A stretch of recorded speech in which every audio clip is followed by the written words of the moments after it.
Hello students, welcome to the next lecture of the series How India Got its Independence.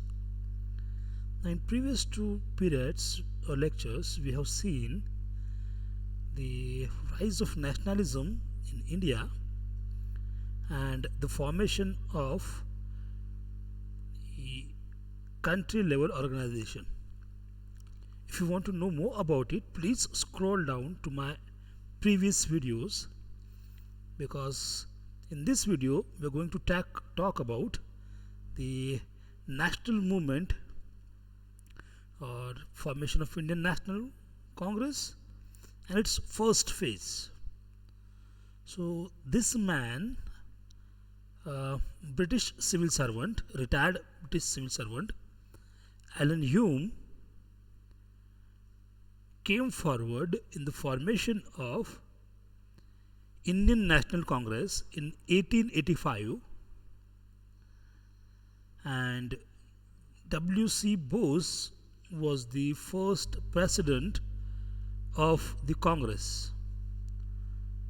This early phase of Indian national movement was restricted to the demands for the political and economic reforms, such as the admission of elected members in legislative council, decrease in military expenses, introduction of public services examination in India at the time when they were held in England. So these peoples were called as early nationalists, and they believed in bringing about the change in a society through constitutional reforms. So they were believers of justice. They were believing the liberal nature of Britishers, and they thought that on one day, sooner or later, their demands will be conceded. They were very critical about the economic exploitation of India for the benefits of England.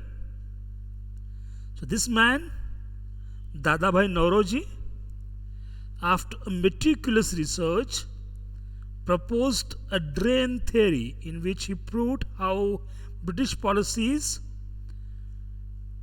are draining money from India into Great Britain in his classic book, The Poverty and Un-British Rule in India.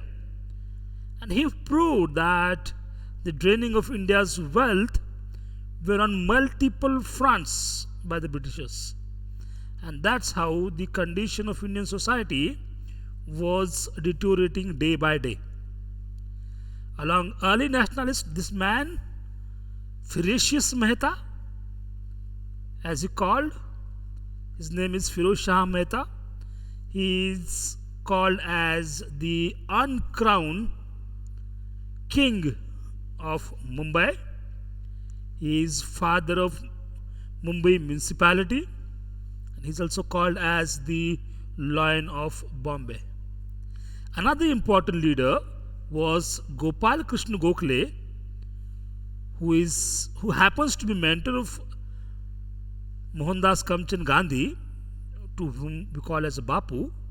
So this man, Gopal Krishna Gokhale, who was a professor of mathematics, was a mentor of our Bapu, and he was economist with liberal policies. Along with this, we had Surendranath Banerjee, who happens to be professor of English. He started many newspapers and started criticizing the British policies that made him the first Indian journalist to be imprisoned. So hope friends, you understood the early phase of Indian National Congress, and this video was useful for you. If you liked it and if you want more from me, please subscribe my channel and comment on the video which other topics you want to discuss with me. Thank you.